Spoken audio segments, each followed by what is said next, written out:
regarding revision tutorials, I think the exam is very close by.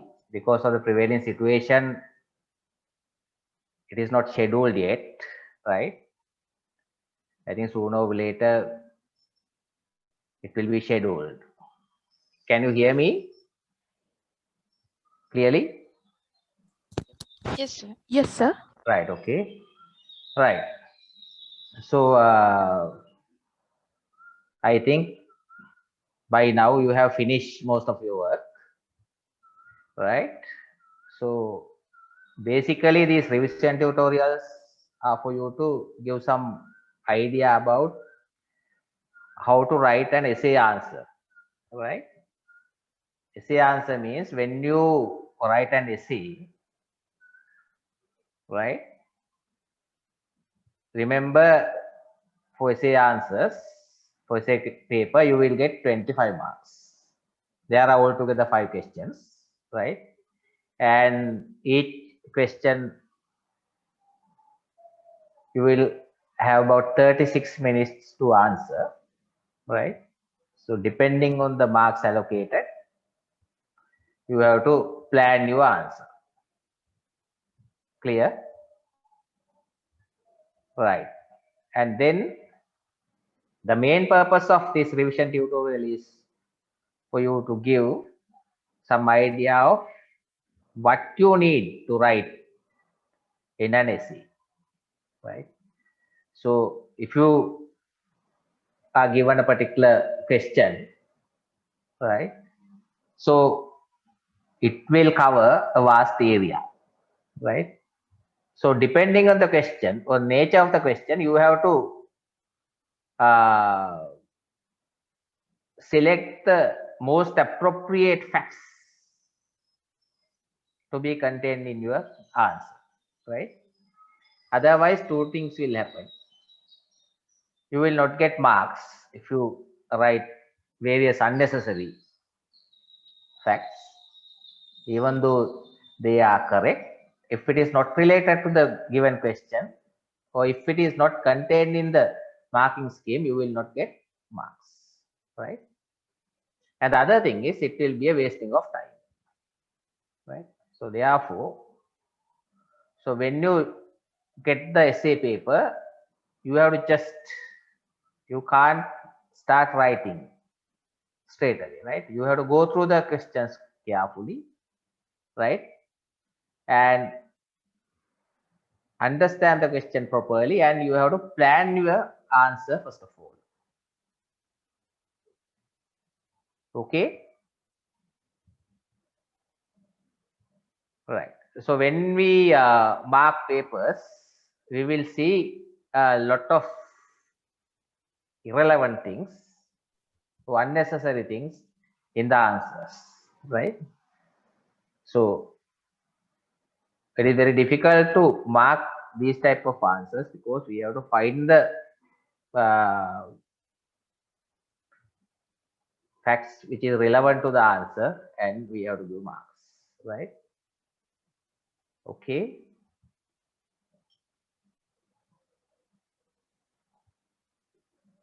Right. So these are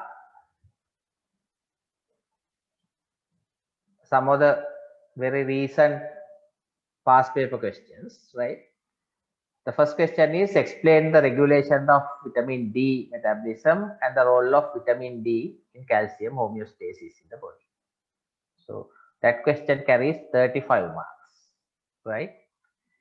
So 35 marks means you have to roughly spend about 12 minutes to answer to this question, right? And the second one is describe the process of iron metabolism at the intestine and the regulation of body iron levels. Carries 30 marks. And explain the biochemical basis for the development of anemia in sickle cell disease, right? And just looking at the questions, I'm asking from you, are they very difficult questions?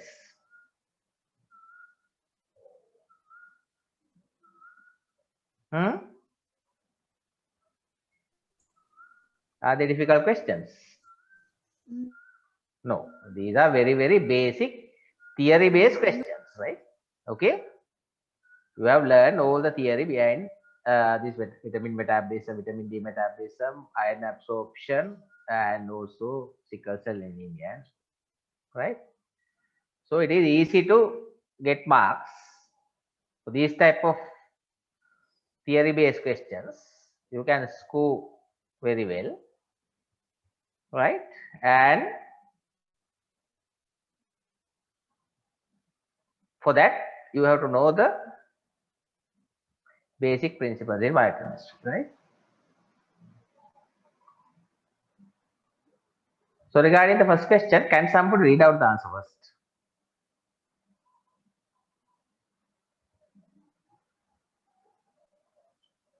Quickly. So then you can judge yourself whether you have written the correct answer or not. Others also can judge the answers, right? Can somebody read out first?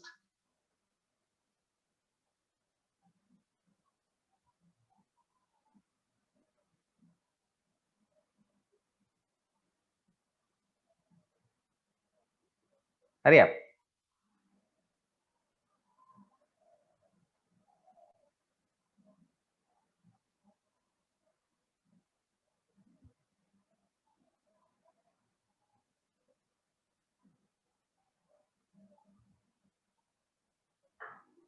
Hurry up, hurry up.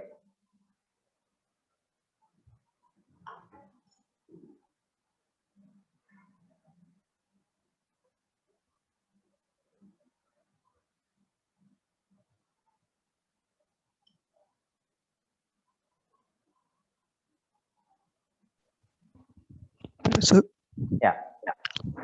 Your name, please? so Gajaprashad. Right. So, explain the regulation of vitamin D metabolism and the role of vitamin D in calcium homeostasis. Vitamin D is a lipid-soluble vitamin. It exists in two forms, naturally as calciferol and cholecalciferol. Calciferol is found by plants as ergosterol, and cholecalciferol is derived from provitamine 7-dehydrocholesterol. As vitamin D is lipid soluble, it can be stored in the body in provitamin form. When light falls on skin, cholecalciferol will be formed by photolysis. This cholecalciferol will be transported to liver. In the liver, it is converted to 25-hydroxycholecalciferol by a reaction catalyzed by 25 hydroxylase. This 25-hydroxycholecalciferol is transported to kidney. In kidney, this is converted to its active form of vitamin D, 125-dihydroxycholecalciferol, also called calcitriol, by the reaction catalyzed by the enzyme. 125-hydroxylase. This enzyme is stimulated by phosphate levels, decrease in calcium levels, and parathyroid hormone. This calcitriol will act on intestinal cells for transcription of gene coding for calbindin protein. This calcitriol will pass through the cell membrane of the intestinal cells and will bind to the intercellular receptor, forming calbindin receptor complex, which will stimulate gene transcription. Therefore, calbindin will bind with calcium and promote calcium 2 plus absorption. Calcitriol will act on the distal convoluted tubules of kidneys and promote calcium absorption, preventing calcium loss, and it stimulates phosphate excretion. Calcitriol will stimulate the parathyroid hormone secretion by the parathyroid gland, and it will cause bone reabsorption in the body. That's all. Yes. Right. Right. So in this question, you have to explain the regulation of vitamin D metabolism, which means that first of all, you have to give some brief introduction of vitamin D, how it is produced, and how the active form of vitamin D is produced, basically. And then in the second part, how vitamin D is involved in calcium homeostasis in the body, right? So you have to divide the answer into two parts: the metabolism of vitamin D and the role of vitamin D in calcium homeostasis. Clear? Right. So vitamin D is a steroid prohormone. It's a steroid compound and it's a steroid prohormone, and it undergoes various metabolic changes in the body and to convert into its active form, calcitriol. So remember, the active form of vitamin D is calcitriol. So it starts as a prohormone, right? And vitamin D is considered as a substance which has properties of a hormone, right? It is not directly a hormone, but it has various properties of a hormone. That is why we call it vitamin D as a steroid prohormone, because the hormone like substance starts from a substances like two substance or two prohormones, right? So this prohormone is generated from two provitamins, right? So two provitamins are ergosterol. Ergosterol occurs in plants and it will give rise to ergocalciferol, or we called it as vitamin D2. And 7-dehydrocholesterol is again another provitamin of vitamin D, which is a prohormone. Vitamin D is a prohormone. It derived from two provitamins. 7-dehydrocholesterol is found in animals, especially the subcutaneous tissue, and it gives rise to cholecalciferol,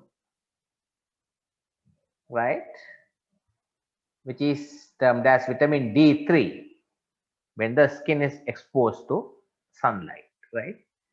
So this is how vitamin D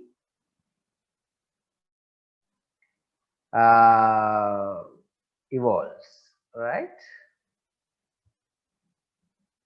And then what happens to this vitamin D? So the body gets vitamin D from two ways. One is the synthesis of vitamin D, or conversion of 7-dehydrocholesterol into cholecalciferol by the action of sunlight and from the diet. And remember,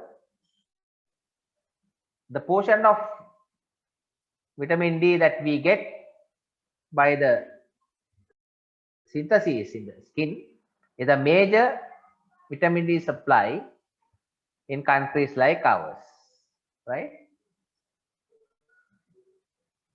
So therefore, dietary vitamin D plays a minor role in supplying vitamin D. But in persons who are mostly in indoors, this theory is not valid, right? So if you want to, if the body synthesizes vitamin D from the 7-dehydrocholesterol which is in the skin, you have to expose to the sun adequately, right? And these vitamin D from the skin and diet are transported to the liver and undergoes further metabolism, right?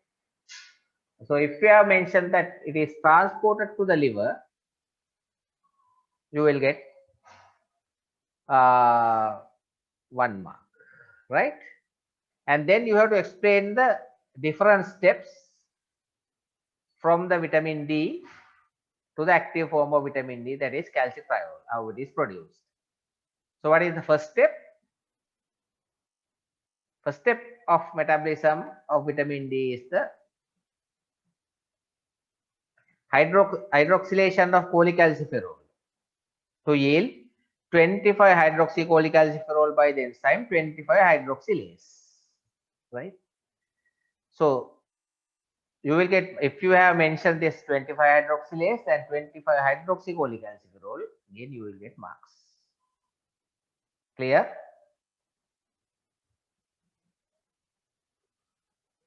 Right. And then what happens to 25-hydroxycholecalciferol? It is then transported to the kidney, right?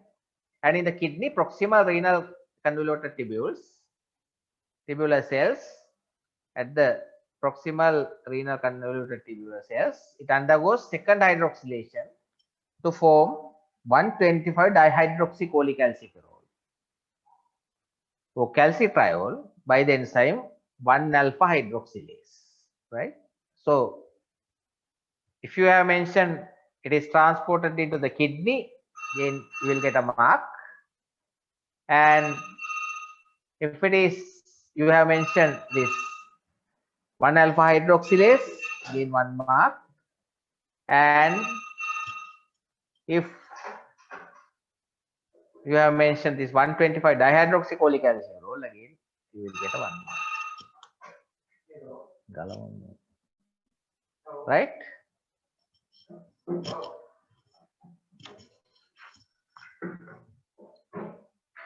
Right.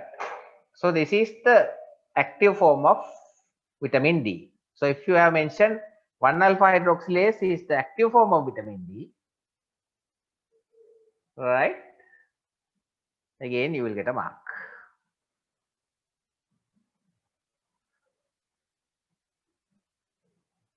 Then in the question you asked to describe the regulation of metabolism of vitamin D. And under that part, the production of calcitriol is subjected to tight feedback regulation. Right? So what are the factors? The rate limiting step is the conversion of 25-hydroxycholecalciferol into 125-dihydroxycholecalciferol by 1-alpha hydroxylase enzyme in the kidney. Right? So this enzyme is stimulated by what are the factors? A low plasma phosphate concentration. It will stimulate 1-alpha hydroxylase enzyme. An increase in plasma PTH concentration, and certain hormones like estrogen, prolactin, and growth hormone. Right? So estrogen hormone secreted during pregnancy, prolactin during lactation, and growth hormone during growth. So in all these three processes, the body needs additional amount of calcium, right? And during pregnancy for the development of fetus, and breast milk contains certain amount of calcium. So during lactation, body needs additional calcium, and during growth, body needs calcium. So therefore, in these hormones increase calcitriol production by stimulating 1-alpha hydroxylase enzyme, and therefore it increases calcium absorption during pregnancy, lactation, and growth. Is it clear? So you have to mention the factors which increase or which stimulate 1-alpha hydroxylase enzyme.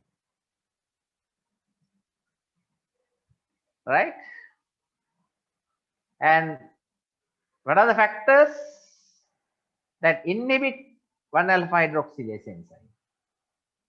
So these are calcitriol itself. So once the calcitriol production is increased, right? So 1-alpha hydroxylase enzyme secretion is decreased, and it reduces the formation of calcitriol. And hyperphosphatemia, and as well as high free ionized calcium level. So once the calcium level increase, and when it comes to optimal level, right? So it will be regulated by reducing the action of 1-alpha hydroxylase enzyme. Is it clear to you all so far? Yes, sir. Right. Sir, a small Right. doubt. Sir, Yeah. like the previous part, like for the metabolism, sir, instead of Yeah. writing all those sentences, can't I just write it with an equation? Yeah. And within that itself tell the location where it is taking place, so I can save Equation time. or a diagram like thing, you mean? Yes, sir. Yeah. It's all right, right? So if you can just write a diagram starting from, for example, starting from ergosterol, 70 hydrocholesterol, right?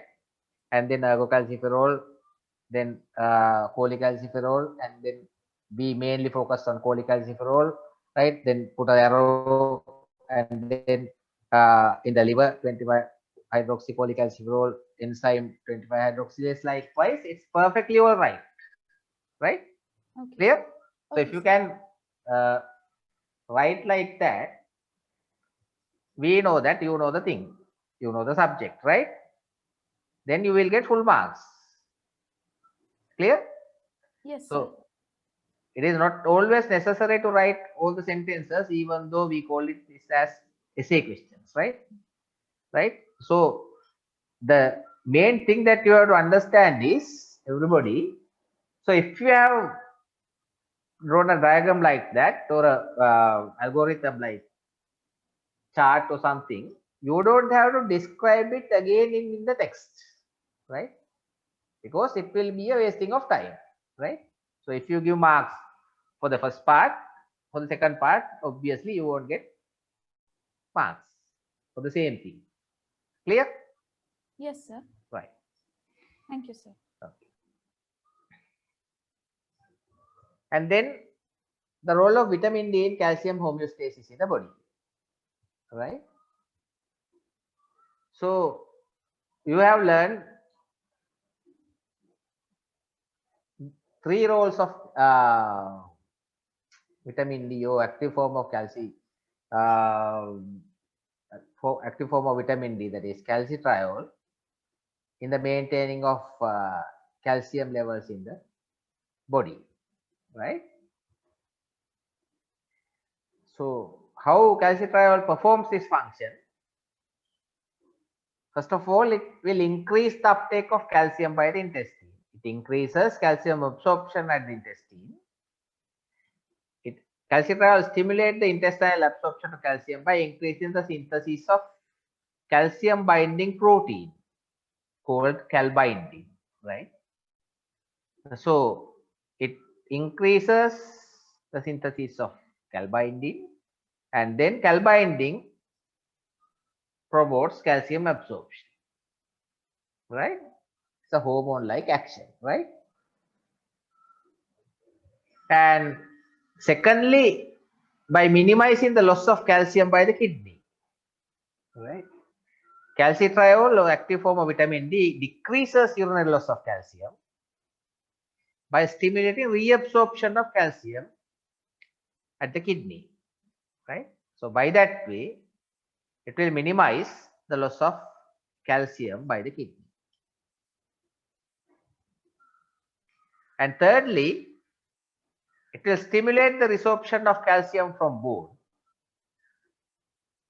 if necessary, right? Together with parathyroid hormone, calcitriol stimulates the mobilization of calcium and phosphate from the bone. We call it as bone resorption, right? And it will increase the plasma concentration of calcium and phosphate, right? So these are the three main ways that a body, calcitriol, maintains the calcium level in the body, right? So if you could write that type of answer, which includes the points which we have discussed, you will get almost full marks, right? So we will understand that it is not very difficult to pass the exam, right? The thing is, you have to present your facts in an organized manner, right? Without wasting your time on writing unnecessary things. Is it clear to you all? Yes, sir. Right.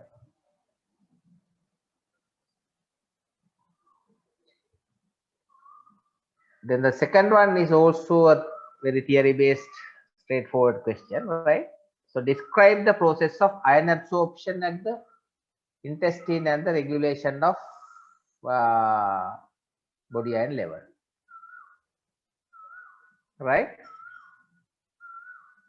So there you have to describe how iron is absorbed in the intestine and what are the steps in the regulation of body iron level. So again, that question carries some 30 marks. So roughly you can spend about 10 minutes to answer, right? And the other thing is, for example, if a particular question carries 3 parts, right? So depending on the marks, you have to roughly allocate about 12 minutes, right? So once you spend about 10 minutes in that particular part of the question, right? Don't spend time beyond that, right? Struggling to answer to the same question. Why? The next part may be more easier and you will be able to score more from that part. Clear? So in that case, spending more time on a more difficult question without moving into the other question will ultimately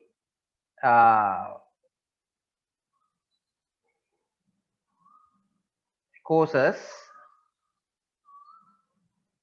harmful effect at the end, right? The thing is, you will not have enough time to answer into maybe more easy parts, right? So if you come across a very difficult question, so for the time being, leave it alone and then answer to the more easy questions first. Clear? And then regarding, for example, if you know the calcium metabolism very well, each and everything about calcium metabolism.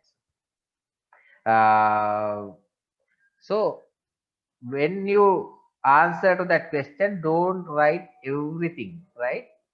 For example, you may write about half an hour on this, right? So however you might write on this answer, only you will get maximum of 35 marks, right? So therefore it is easy to score more marks by answering to all the parts.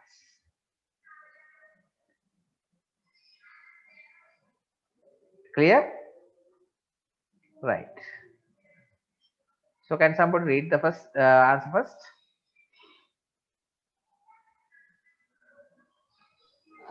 Sir, can I? Yeah, okay. Describe the process of iron absorption at the intestine and the regulation of body iron level. So is an essential micronutrient that is needed for the synthesis of heme proteins, mainly hemoglobin. So we get iron from the dietary sources, and it is mainly from the diet. About 10% of iron is being reabsorbed, mainly in the jejunum, and Not then reabsorbed, absorbed. sorry, sir, absorbed, And then so with the diagram I explained like how it is going to get into the cell. So first of all, the iron that is present in the diet is in two forms. One is the heme one and the non-heme component. In the heme component, iron is present in the form of ferrous. Therefore, it can be directly absorbed into the intestinal cell via heme transporter. This is of animal origin. Heme iron is of animal origin, and then non-heme component iron is present in the form of ferric form. Therefore, it cannot be directly reabsorbed into the intestinal cells. So it will be converted into ferrous in the presence of reductase, and then it is absorbed into the intestinal cell via iron transporter. So basically, the process of iron absorption takes place through three phases: the luminal phase, mucosal phase, and then the transport phase. So in the luminal phase only, this iron is being converted. The iron that we get from the diet is being converted into a absorbable form. And then in the mucosal phase, now this iron that is being reabsorbed into the intestinal cells within the cytoplasm will combine with apoprotein. Sorry, sir. The heme that is being transported into the intestinal cell will be converted into ferrous form in the presence of heme oxygenase. And then the ferrous that we got from the ferrous iron transporter will be available within the cytoplasm, and they are being transported by a transport protein called the ferroprotein. So altogether, finally, the requirement, how much the cell wants the iron, that will be absorbed by the blood, whereas the remaining ferrous iron will be converted into ferric, and then that will combine with a protein called the apoprotein, and apoferritin, and it is stored within the intestinal cell. So on the remaining, the Fe2 plus that was absorbed by the blood will be transported in the plasma by a protein called transferrin, and it will be transferred to liver and erythropoietic tissue where the heme synthesis is needed. And then after the heme synthesis, everything is taken place. Now then for the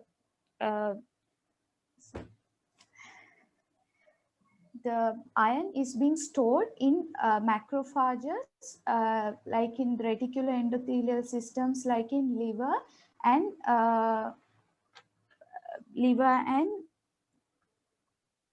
liver, spleen, and the bone marrow. Yes, sir. Liver, spleen, and bone marrow. So from these body iron stores, when there is any deficiency, like if you don't get iron from the diet, the iron from these body iron stores will be released into the blood. Like for an example, the transport storage proteins are ferritin and hemosiderin. About 25% of iron is being stored in this body iron stores. So when there is a deficiency of iron that we get from the diet, so these body stores will compensate the loss by releasing the iron into the blood. So in case of iron deficiency, the transport protein transferrin will have about 30% of capacity to bind to the iron that was reabsorbed into the blood. But in case of iron deficiency, now that capacity is being further increased because the plasma iron level is low. So the total iron binding capacity will be increased. Thereby, the iron absorption from the intestine will further increase. So that's all, sir. That's all right. Okay, good. Right. So regarding the absorption of iron, so you have to mention the site of absorption, that is duodenum. Maximal absorption takes place in the duodenum, right? By the mucosal epithelial cells, right? So if you have mentioned the maximal absorption at the duodenum, you will get 1 mark, right? And it is important to note down that from the dietary iron, only about 10% is absorbed, right? So if the daily requirement is 2 milligrams, right? So you have to take 20 milligrams of dietary iron, right? And other important fact is absorption of, so you have to describe the iron absorption, right? Absorption of iron in the intestine is by an active process, right? So as she mentioned, then you have to state about the types of dietary iron, right? So as you all know, there are mainly two types of dietary iron. One is heme iron, right? Other one is non-heme iron. Heme iron is from foods with animal origin, and it is considered as a better source of iron because its absorption is more easy. It is readily absorbed into the intestinal mucosal cells because the absorption of heme iron is minimally affected by other elements such as what? Phytates, polyphenols, and so on, calcium and so on, right? And regarding non-heme iron,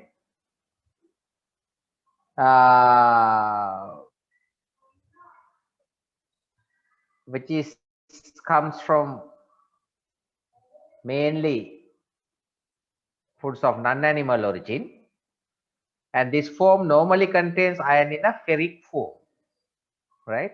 So before absorption, this ferric form should be converted into ferrous form, or we call it as soluble form of iron, and this conversion is mainly done by vitamin C or ascorbic acid. So it serves as a reductant for ferric iron, and therefore vitamin C help in the absorption of iron. Clear?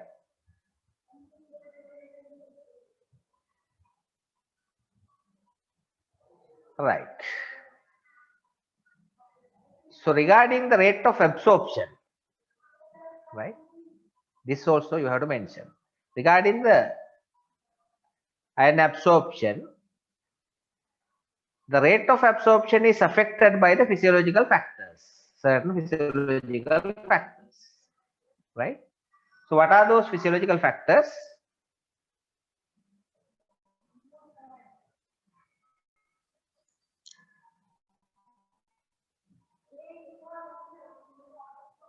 One is state of the body iron stores, right?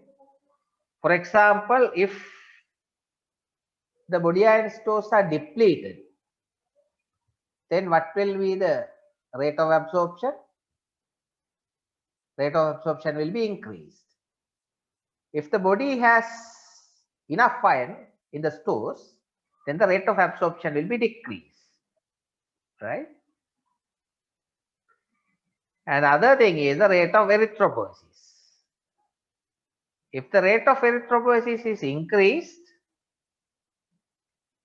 it is obvious that the rate of absorption will be increased. And if the rate of erythropoiesis is normal or less, then the rate of absorption will be normal or decrease. Clear? Right. Then you have to explain the different steps in the absorption of iron. So absorption of iron can be considered in three phases. First one is the intraluminal phase.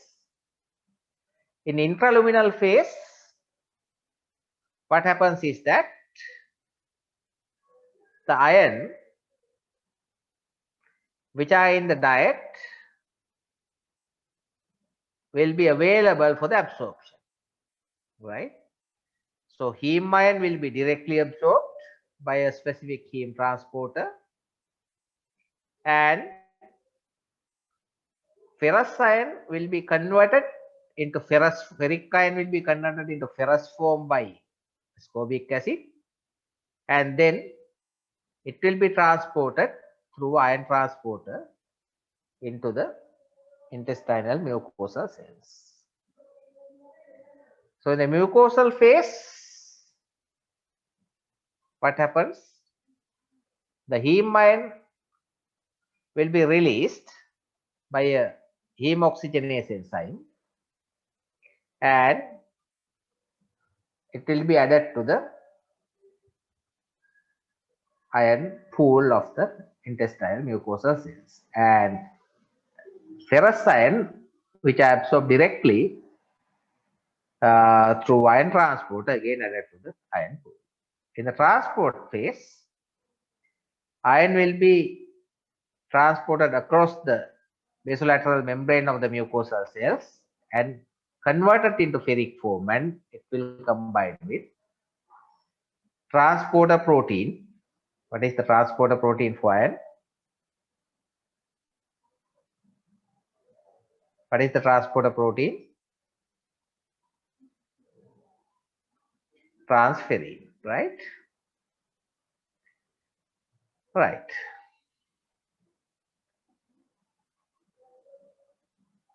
And then you have to describe few things about the steps.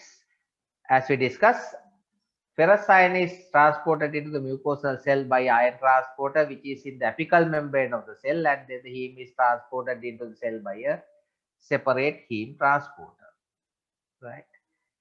Then, as we discussed, ferrous in the heme is released by the heme oxygenase enzyme in the mucosal cells, and then most of the ferrous entering into the mucosal cell is transported across the cell directly into the plasma. Most of the ion, not all, right? And what will happen to the balance ion? It is oxidized into ferric ion and bound to the protein called apoferritin to form ferritin, right? So ferritin is an important compound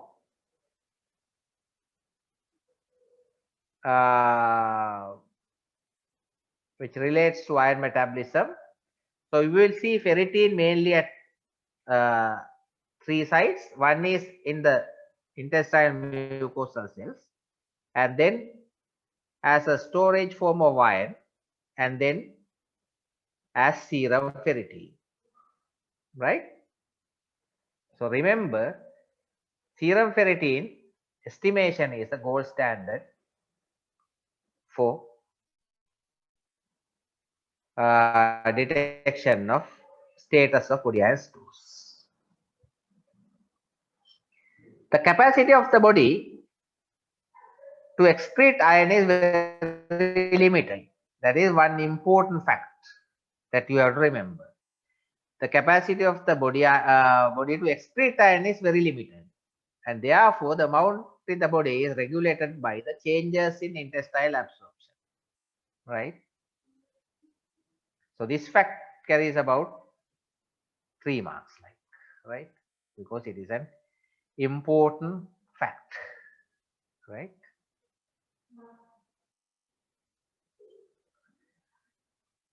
Then what happens to the how the body controls iron absorption? You have to mention that the ferritin bound iron would be lost from the body, right? When intestinal cells sloughs into the intestinal lumen, right? The additional iron, which is stored in mucosal cells as ferritin, will be lost from the body, and that is the point where iron absorption is controlled by the intestine. And in iron deficiency, the amount of iron that combines with apoferritin is less. It is obvious. If the body has less iron, right?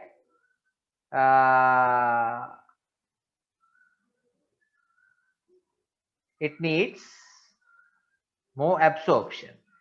So therefore, most of the iron which is enter into the mucosal cell will be transported across the mucosal cell membrane into the blood, and the amount of iron which is combined with apoprotein is less.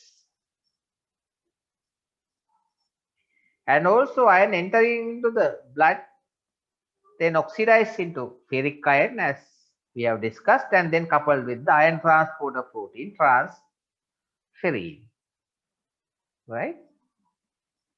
And also you have to mention about the role of hepcidin. We call it as a peptide hormone. It's a type of peptide hormone which is mainly synthesized in the liver, and hepcidin is a regulator of iron metabolism.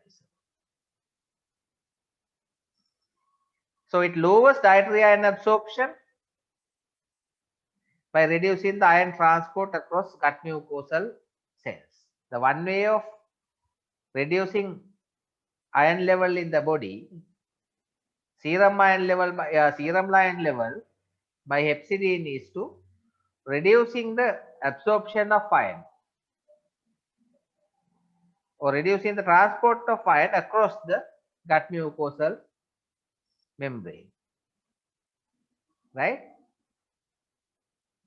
So by reducing the iron across the gut mucosal membrane, hepcidin reduces the body iron status, and as well as by reducing the exit of iron from macrophages of the reticuloendothelial system and from the hepatocytes, reduces the serum iron level by hepcidin.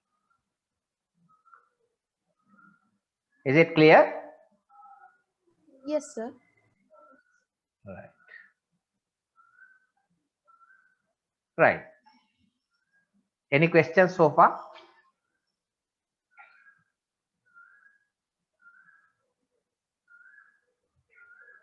Right. So the third part is explain the biochemical basis for the development of anemia in sickle cell disease. So it's a very preliminary question, right? So in different places, in the lectures, tutorials, you have learned about sickle cell anemia, right? So with this question, you ask the biochemical basis for the development of anemia in sickle cell disease, right? So can one of you read the answer?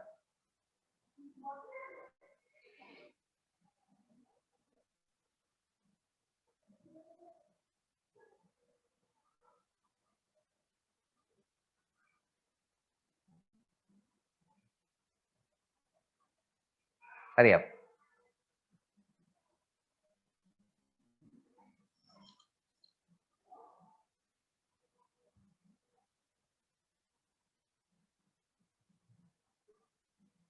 Quickly.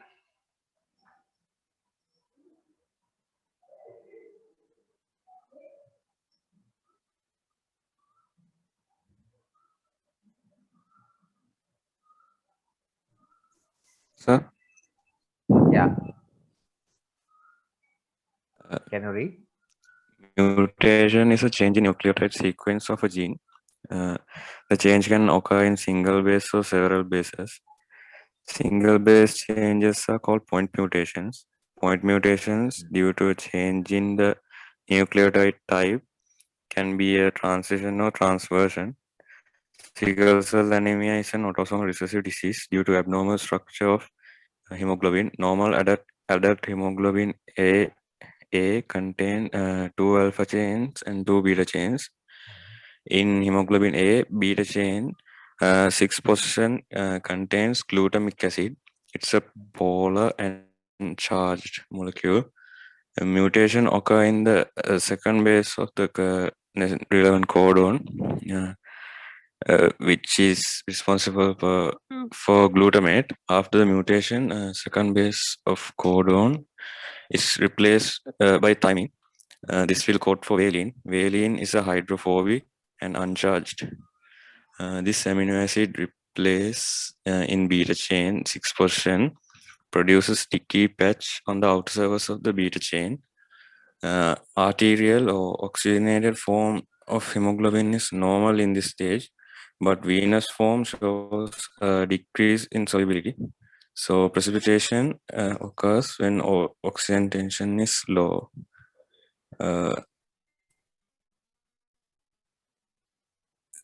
This can increase the mechanical fragility of this cell, and it's called a sickle cell. This can cause shortening of the half-life and cause severe anemia. Right.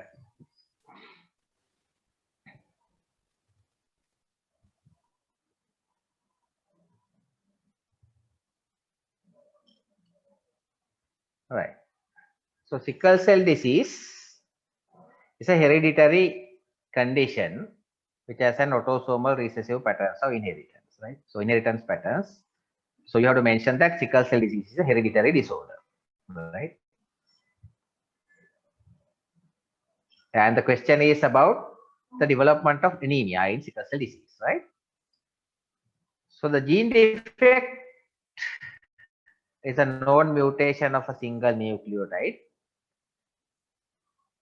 So the replacement of adenine by thymidine of the beta globin gene, right, which results in glutamic acid being substituted by valine at position 6. And remember, you have to mention that it is on the surface of the globin chain. So that is why this change causes the structural difference in sickle cell hemoglobin when compared to the hemoglobin A, right? So as he has mentioned in the answer, the mutation and this genetic part you have to mention somehow, right? So remember, you have to mention that valine is glutamate is replaced by valine at the 6th position of the beta globin chain, right? And this conformational change of beta globin chain generates a sticky patch on the outside of the beta chain, right? So I think you all know about the story of this sticky patch very well, right? So when hemoglobin S is deoxygenated,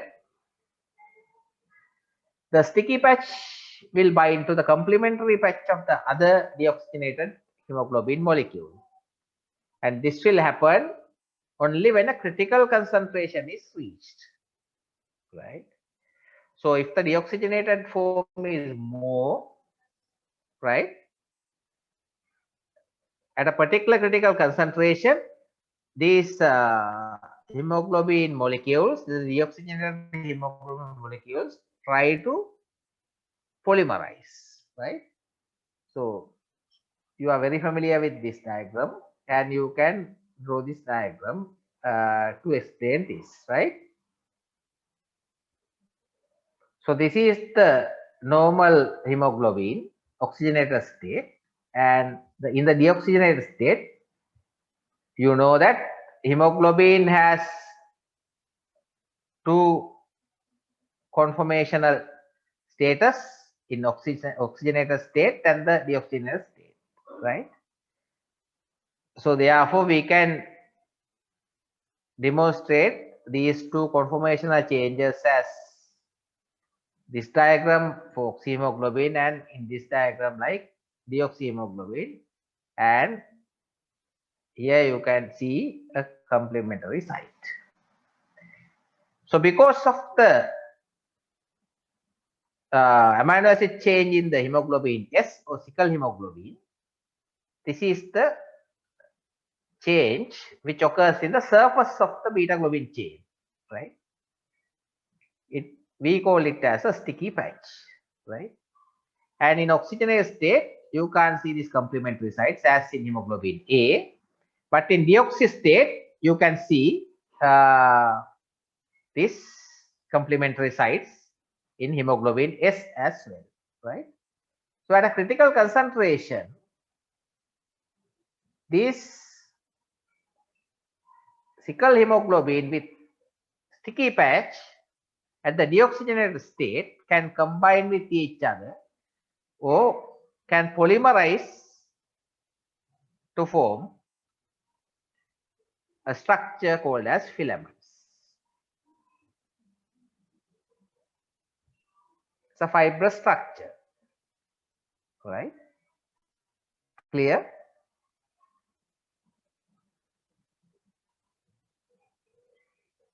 And these filaments will aggregate and precipitate to form fibers, right?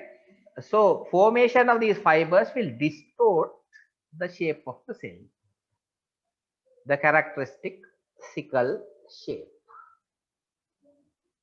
right? And when compared to a normal blood cell, red blood cell, the cells become more rigid, right? And it's better to mention that there are two types of conditions associated with genetic defect in heterozygous form and the homozygous form. The homozygous people with for hemoglobin S have a severe hemolytic condition or the characteristic disease for sickle cell disease because they have more hemoglobin. Their main type of hemoglobin is hemoglobin S, and in deoxygenated status, in critical conditions, they will have formation of hemoglobin aggregates. They precipitate within the cell,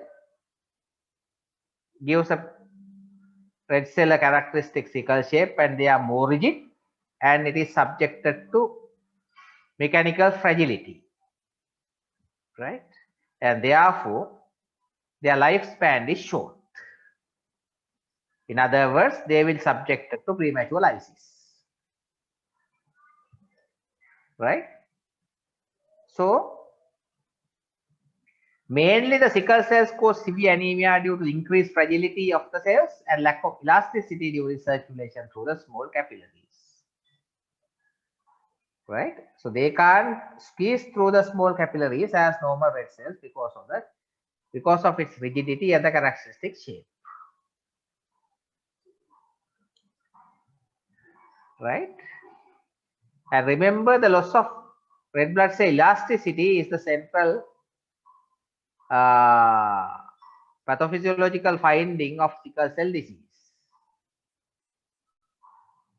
right? So as you all know, the normal red blood cells are quite elastic and biconcave in shape, which allows the cells to deform to pass through capillaries, right? So in sickle cell disease, the low oxygen tension promotes red blood cell sickling, and repeated episodes of sickling damage the cell membrane and decreases the cell's elasticity, right? So repeated sickling, if the blood subjected to low oxygen tension repeatedly, there will be repeated episodes of sickling, and it will damage the red cells and causes red cell damage, right? And the cells fail to return to normal shape when the normal oxygen tension is restored. If it is subjected to repeated sickling, remember, even after restoring the normal oxygen tension, these cells fails to return to normal shape. So definitely they will subjected to destruction, right? And as a consequence, the rigid blood cells are unable to deform as they pass through the small capillaries, leading to vessel occlusion and ischemia, right? We call it as a vaso-occlusive crisis, right? Clear? And the actual anemia of this illness is caused by hemolysis, the destruction of the red cells because of its shape. So although the bone marrow, why anemia is developed, the red cells will be subjected to premature destruction, right? And bone marrow will try to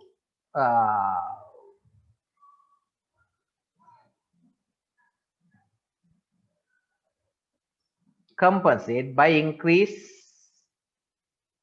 production of red cells, right? So if the red cells are destructed in a higher rate, bone marrow tries to compensate by increasing the rate of erythropoiesis, right? But the rate of production cannot be matched with the rate of destruction, right? So therefore, the patient will end up in anemia, right?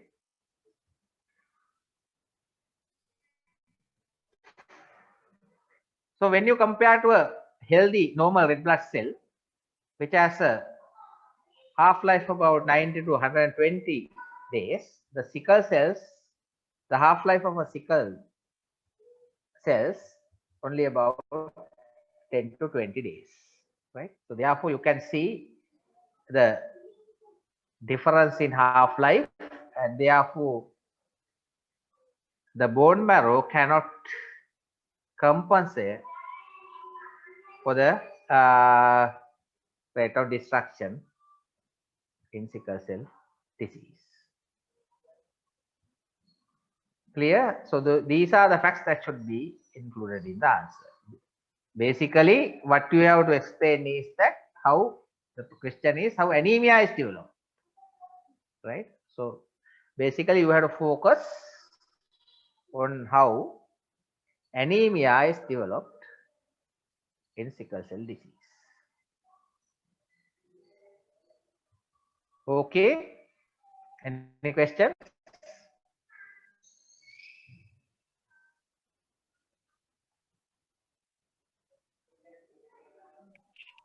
Sir, Right. excuse me, sir. Okay. Any question? Sir, can we write an essay in point form?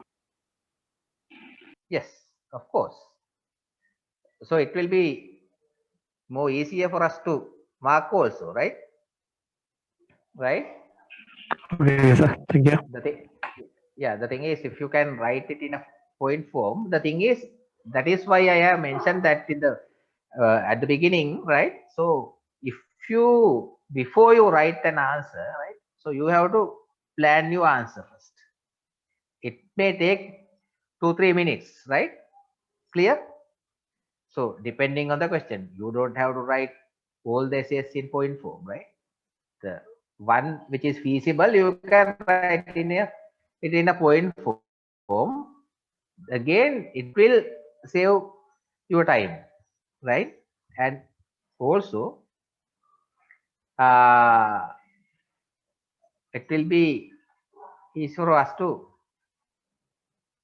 mark the papers, right?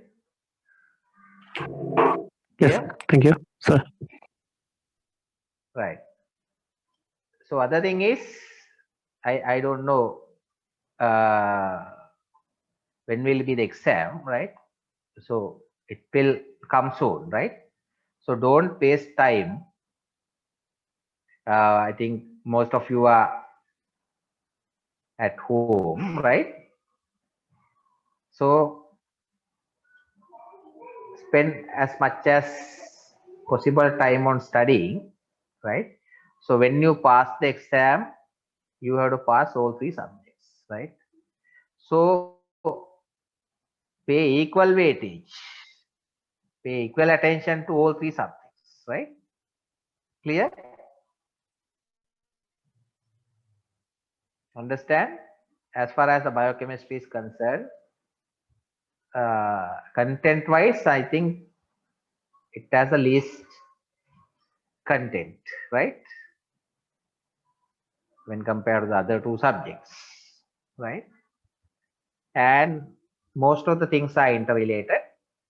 And when you learn, when you study, right? When you, for example, when you do MCQ, right? So discuss everything around the uh, every aspect of subject matters at the same time, right? And also prepare for essay. You doesn't need any special preparation, right? And go through the tutorial questions, right? So if they are not complete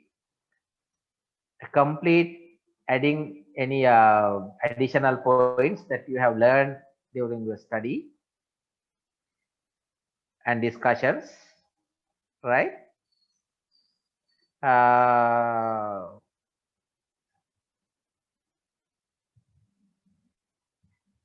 And at the end it will help you to face the exam more confidently, all right? I think once that this travel restrictions are over, you may be able to come to the faculty. Definitely at least 2 weeks before you have to come to the faculty, right?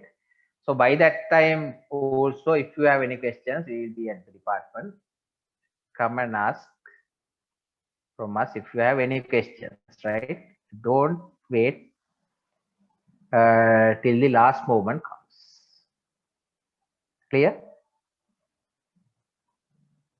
Now also, if you have any questions, you can find my number. If you want, you can give a call and ask, right? Not the subject related matters. If you have any questions, we will here to help you as far as we can. Okay. Excuse me, sir. Yeah. Sir, do you have any tips against Viva, sir? Like how and what? Yeah.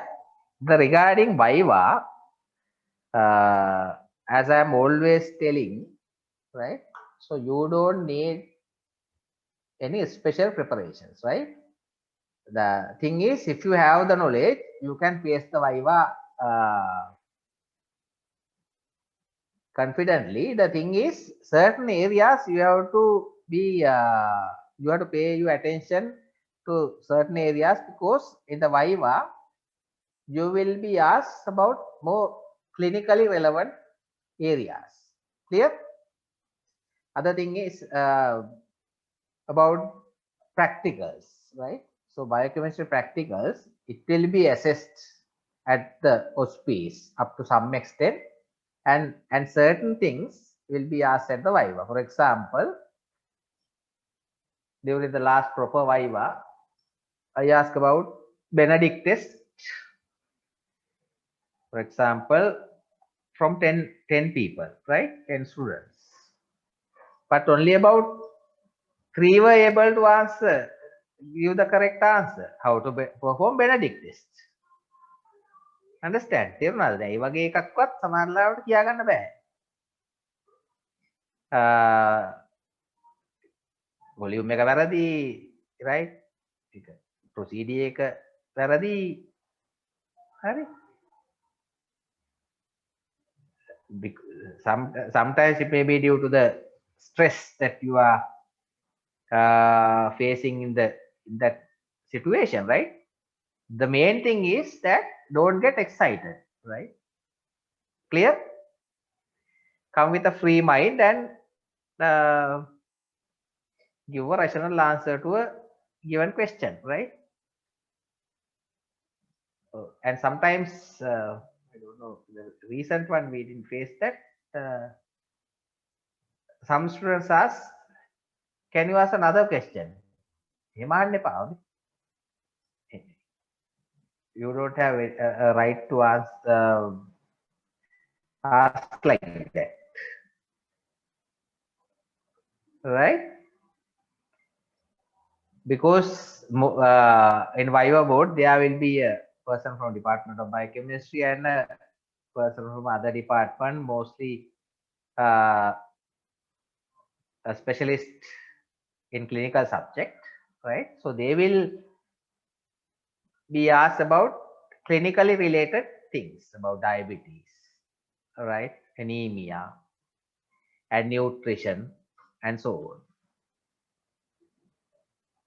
Clear? Yes, sir. Sir, in case of volumes, Yeah. can the volume be precise or it should be accurate? Which type of questions? For example, Like now in you case of mean Benedict about test also, sir, like yeah, volume should be perfect. You have to tell the exact volume.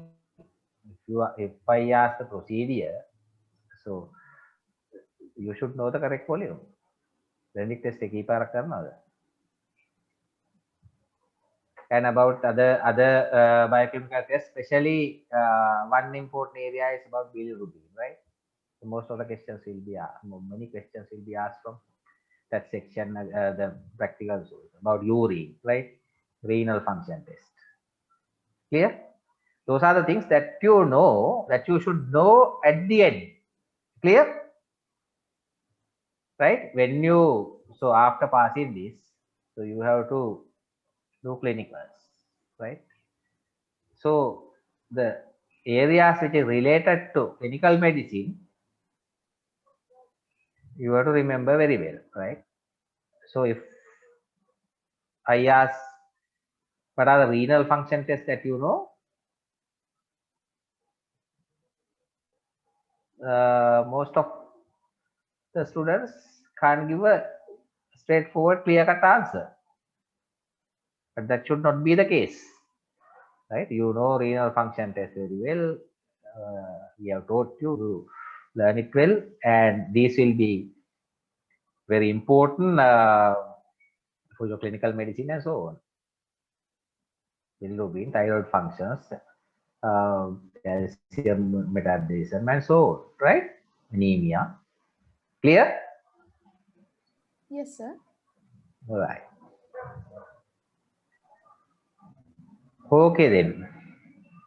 I think officially we will not meet again before the exam, right? And the thing is, unfortunately, you had to follow a online second MBBS, right? Which is not very good, right? But however, your final target is to become a doctor, right? And it should not be just an MBBS graduate, right? And you should be a very good, within inverted commas, very good doctor, right?